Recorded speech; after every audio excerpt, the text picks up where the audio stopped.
Hello and welcome to another episode of Raw Politics. Yesterday was a very interesting day, politically speaking. During the burial of the mother to the Speaker of National Assembly, the mother to one Moses Wetangula, politics took center stage. The funeral program became a high-octane political rally. And people spoke, but what stood out was the lecture by the majority leader, one Kimani Ichungwa, to the governor for Transoya, Governor Natembeya. In this video, we want to look at why the majority leader, Kimani Ichungwa, said what he said, the way he said it. If that is something you are interested in, stay tuned. And if you're watching for the first time, don't forget to subscribe so that you don't miss the next video. Ladies and gentlemen, like I said, this particular funeral turned into a high-octane political rally. And people spoke. A lot of people, by the way. All these speeches were important, but what stole the show was the response Ichungwa had for one Governor Natembeya. So that you get the entire context, I think we should play 3 videos. One, what Atwoli said. Then we go to what Natembeya said. And then we go to the reaction of Ichungwa. So we begin with the video by Atwoli. I want us to watch it. Wazazi tuambie watoto yetu ya kwamba ni lazima tuheshimu ofisi ya rais. Juzi tulipokuwa na deputy majority leader Bwana Owen Baya kule Kilifi tukiasha in new year, nilirepeat na yeye pia akaniunga mkono ya kwamba ni lazima tufundishe watoto wetu kuwa watoto wa hekima, wasitumie mtandao vibaya. Nchi zingine mambo ya social media imepigwa marufuku, haiko kabisa. Nchi zingine hasina hii nafasi. Mnasema we have a constitutional right. Your constitutional rights, your basic human rights and your overall human rights is not the key to temper on other people's rights. Tuheshimu ofisi ya rais na nchi yetu itakuwa pamoja. Na pia viongozi, mimi nataka muwe candidly clear. Vile sisi tulikufiokuwa tunaongea wakati wetu tulipokuwa na serikali yetu ya KANU siku hizo za zamani. Mtu akileta kichwa, mwambie wewe nyamaza. Wewe ni mtu mmoja. Uweze kufanya watu wengine wapate shida. Wakati Rigathi alipokuwa deputy president, alikuwa anatuambia siasa tungojee wakati wa siasa. Na anaapili kwa wanasiasa mnyamazi. Wengine anatuita majina, anasema ni lazima siasa imekwisha, tuunge serikali mkono na tuendelee mbele. Alipofanya makosa kutaka kuwa mkubwa sana kuliko wenzake na mkamtoa nje, sasa yeye ndio kiongozi wa incitements. Your Excellency, even the abductions, sisi tuko na record, mimi nafanya na vyama vingi vya duniani. Kuna watu wanajiabduct ili wapate pesa kutoka kwa Amnesty International and other organizations that support civil societies. Let's not do that to incite and to inflame the country. Matata ikitokea, this country will not be the same again. Wacha wananchi wafanye biashara yao. Our huge investment is in our informal sector. Mwache wale watu ambao wanauza nyanya wanafanya biashara zao, msiwatatise na siasa ambayo sio ya maana. Based on this video, Atwoli is clearly saying that there are people who are trivializing the matter of abduction to incite public into violence. There are people who are using sensitive issue like abduction and are trying to trivialize it and incite people to go to the street and cause anarchy, all with the aim of getting back at William Ruto. That is what Atwoli was saying. And that is something that other politicians have also said before, that there are people playing with the issue of abduction, and some of them were very stage managed, by the way. I gave you an example of a pseudo that claimed that they had been abducted. When the owner of the photo came forward, this pseudo started deleting messages. But before that, people were all over crying that the pseudo should be released. So Atwoli is just saying that it is a serious issue that is not worth being trivialized, that we are not supposed to trivialize and make fun of, because lives are involved, and also another person might take advantage and actually actualize these abductions and even lead to loss of life. I don't agree with Atwoli in most things, but on this we agree because he was saying we don't need to trivialize this matter. I've even said that in a previous video about abduction. If you've not watched it, I've linked it here. What we are trying to get here is context. The second video is how Natembeya reacted to Atwoli. Let us watch. Jambo la mwisho, Your Excellency, and I say this with a very heavy heart, for a leader to stand here and tell you kwamba people are abducting themselves and they're killing themselves, I think it's unfortunate. It's not for these hallowed grounds. Our children are getting lost, they're being abducted, wengine wanauawa. That's the position. We should not cover up the basic truth. Hata rais mwenyewe amesema kwamba utasimamisha hii maneno. Tunataka mambo ya abduction ifanye nini? Ikwisha tu. Because this Kenya is enough for us. Watoto wanatukana watu kwa mitandao. Hata mimi nikifungua my WhatsApp, my groups ambazo niko pale, for every 2 comments, every 10 comments, 8 of them ni matusi. Wanatukana vibaya sana. That one needs to change. But if it can't change, people should not be killed because of that. Ama kuwa abducted because of that. Hapana. It's not enough. So pia ningependa kuchukua nafasi hii kwa niaba ya wakazi wa Trans Nzoia, by MCA wa Trans Nzoia, please simama tu, wale tumekuja nao, just stand up, simama tu. Asante sana kwa niaba ya leadership ya Trans Nzoia, kwa niaba yangu mimi mwenyewe na jamii yangu, nikuleta rambirambi zetu. Pole sana kwa mzee, kwa familia ya Wetangula kumpoteza Matiak. Mwenyezi Mungu awapatie nguvu kustamili kifo ya madhe. Asante sana. Natembeya deliberately misinterpreted Atwoli's statement to mean that Atwoli was saying nobody was being abducted, that everybody was abducting themselves for political gain. Of course, if you watch the previous video, that is not what Atwoli said. Atwoli said that there are people who are trivializing this matter, even faking the abductions. And some people might take advantage of this and cause problems later. So there is nothing wrong with what Atwoli was saying, by the way. But Natembeya, for purposes of politics, decided to misinterpret whatever Atwoli said and painted Atwoli as an insensitive person who was saying that there were no abductions at all, and if there were any, these people were abducting themselves for politics. And it was categorical that the abductions must come to an end. People are being killed, youths are being abducted.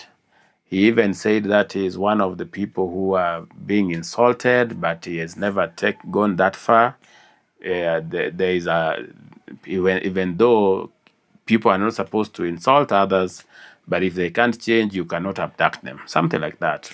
To which I agree with him, because he was saying that even if you disagree, even if you find how somebody behaves to be against the law, the right way is maybe arrest them and charge them in court, not abduct and maybe harm them. Like I told you, abduction has only one aim: to harm you or kill you. And so on that, Natembeya was right. But in suggesting that that is what Atwoli was saying, nobody's being abducted, and if they are being abducted, they are abducting themselves, that was just playing petty politics. Before we look at what Ichungwa said, you need to understand who Natembeya is.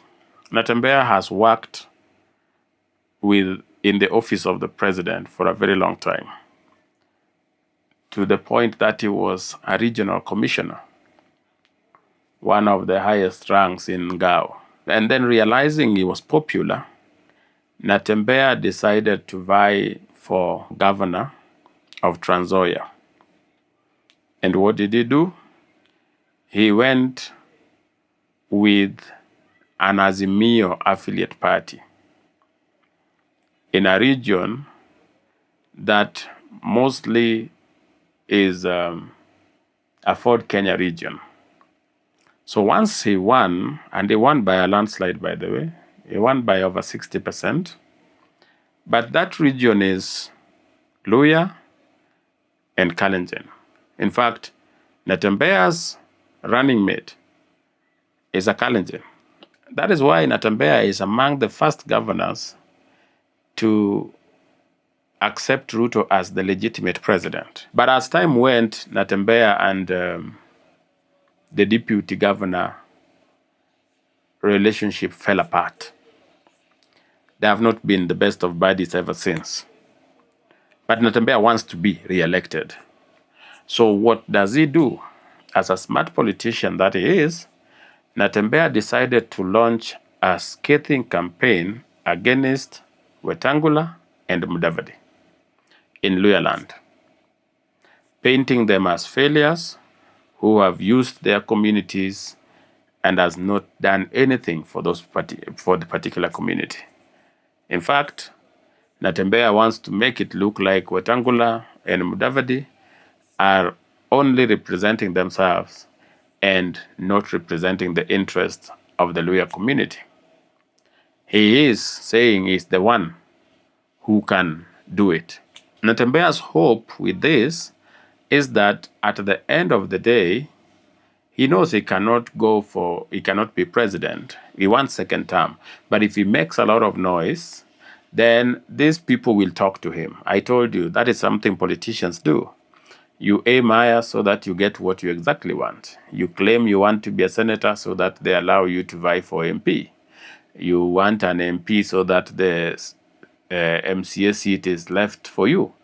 Natembeya is threatening to scuttle everything in Western so that he is maybe given a deal, told you will vie, we will not be fielding a candidate against you in 2027. That is the aim of Natembeya. I don't think that is interested in going with the likes of Rigathi for a long time. I don't think so. Even Eugene, I don't think is interested in going with Rigathi for a long time. But Rigathi is hopeful that if he can get some rebellion in Western, it gives him at least a national outlook, so that if he goes to Western, he has people he can go to, gives him a national image that he so much desires. And so that is what Natembeya is. Everything that Natembeya has been doing, he's been doing that with a specific aim, that Wetangula and Mudavadi and maybe Oparanya and others come and talk to him and convince him to tone down, so that promising that nobody is going to vie against him, something like that. Nothing out of the ordinary. Politicians have been like that. But he went in his statement and he was painting the president as the one who is doing the abductions, which was like a message that Rigathi has been passing. And considering that him and Rigathi and Eugene have been close, Ichungwa saw the need of correcting this misconception by exposing who Natembeya was and how hypocritical he is. And let us hear what Ichungwa had to say. Mzee Atuoli hapa ni mzee. Papa Atuoli ni mzee. He's an elder in this region. Na hawa wananchi wanamheshimu sababu ni mzee. Huyu sio mzee wa kusimama mbele ya halaiki ya wananchi kuongea uongo, ati aseme kuna watu wanajiabduct. And it is not to say, Your Excellency, there are no abductions. Abductions are there. Governor Natembeya, if you know the people abducting people, you are an officer wa ngao. Wewe umekuwa ni regional commissioner, peana habari kwa idara ya DCI wachunguze wale wanashika watu. Lakini usije kukemea mzee Atuoli hapa sababu amesema, na ni kweli, huko Nairobi iko kijana amejificha. Wakati DCI amesema ako wanted, akajitokeza sasa akasema nitajipeleka na mawakili kwa DCI. But anajificha ili aseme ameabductiwa. I want to ask you, Governor Natembeya, you were a regional commissioner the other day when hundreds of people were kidnapped, abducted and killed in Kerio Valley na wakatupwa mili yao hapa River Yala, wewe ukiwa regional commissioner Rift Valley. Kwani siku hiyo haukujua maisha ya wananchi ni maisha? Si tuambiane ukweli jameni? Tuambiane ukweli, tusiambiane. Sababu siasa mnazofanya, Governor Natembeya, nikuambie leo mchana dhahiri, siasa mnazofanya za kugawa watu kwa misingi ya ukabila, mambo ya uchochezi, hizo siasa zimekoma na hautafaulu nazo. Yule aliyekuwa kiongozi wako wa siasa za ukabila, aliyekuwa naibu wa rais, huyo ndiye mwenye kupanga mambo ya abductions ili awekelee huyu William Ruto. Tunawajua, tunawaona mchana, tutawatangaza mchana hadharani. Na usifikirie unaweza kutuuzia uoga hapa sisi. Wakati muliua watu mkaweka River Yala, you are the regional commissioner in charge of abductions and murdering Kenyans. Wewe mwenyewe, shame on you. Shame on you. Shame on you. And I say again, shame on you, Governor. You cannot claim abductions when you are the key abductor and murderer of Kenyans under the previous regime. Na mzee Atuoli ananiambia alikupea pesa ukuwe governor. Wewe ndio ulifurusha watu Mau, ukiua mafamilia. Tunakujua, wachana na sisi bana. Kwa hayo mengi, poleni sana. Munisamehe kidogo sababu saa ingine huko kwetu tunasemanga mshale ya usiku urudishwa usiku. Ukileta siasa kwa hafla ya mazishi, tutakujibu hapa hapa. Kwenda katafute huyo mtu tulifurusha, mfanye siasa ya kugawa watu, siasa ya uchochezi, lakini mtafute nchi nyingine. Not this country. We are together as one people, one nation, under one flag, under one president, one speaker, and we are all united as the people of Kenya. We will not allow you to divide the people. So based on what Ichungwa has said, ladies and gentlemen, he just said that Natembeya is a hypocrite. He's been at the highest level of leadership. He has not said a word against atrocities. And now he is using the same narrative Rigathi is pushing to paint the president of the republic as one evil person. And so Kimani Ichungwa called him out. He told him that to his face, you are a hypocrite. When these real abductions were happening, you were quiet. When real killing were happening, you were quiet. Now that we are in an era where people are even stage managing abductions, you are all over making noise and accusing the president. Shame on you. And this didn't go well with Natembeya and others, especially those who want the narrative of Ruto is able to continue. They immediately crowned Natembeya some hero and as usual painted Ichungwa as the villain. But I said here to tell you why was Ichungwa saying what he said, what was the aim. Ichungwa was doing what politicians do all the time. He wanted to gauge the popularity of Natembeya among Bukusus. You see, Natembeya usually calls a large crowd and he says, this Tawe, what Tawe, and the narrative that they have been running is that Bukusu and part of Luyas are no longer with the likes of Wetangula, and of course that they don't want to hear anything to do with Ruto. And so by talking at Natembeya in an event that is in Bukusuland, Ichungwa was testing to know what the ground is feeling about this man. And going by and judging by the response from the crowd, they were shouting Mwambie, meaning most of them were tired of his rhetorics. And so Ichungwa was just exposing Natembeya that if you thought you were popular, if you thought that you have a serious weight or serious sway, I am here in your area and people are shouting in celebration as I attack you. And that is how you know the ground. If you attack somebody in their homeland and people are shouting in agreement, then it means that person is not as popular as they think. Ichungwa was just exposing the fallacy that Natembeya has, the ground in Western, because that is what the likes of Rigathi are telling the people in Mount Kenya, that we have Natembeya is going to give us Western, etc. And so Ichungwa was just proving that that so-called Western is a myth. You are not going to get anything in Western. You get it, ladies and gentlemen? That is what I think happened, in my opinion. The main aim was just to prove to Natembeya that he is not as popular as you think, and that they know actually why he's doing all these things, that they know that he's doing all these things to up his stakes so that at least he gets some negotiations, etc. And maybe he may not even get it, ladies and gentlemen. The people who Natembeya wanted kuuzia Oga would have seen that he's not even that popular as he claims to be.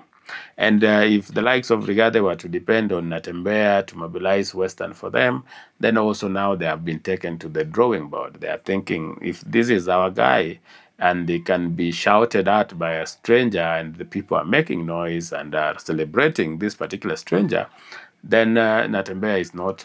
It was just to put Natembeya in his place, so to speak. If you found this video useful, let me know. If you have another idea, if you have another angle, also share in the comment section. Otherwise, thank you for taking your time to watch. Don't forget to like, share with friends. If you want to know why I believe that Rigathi's coalition with the likes of Kalonzo, Natembeya, etc. is inferior to Ruto's coalition with Raila and Akina Wetangula, watch this video.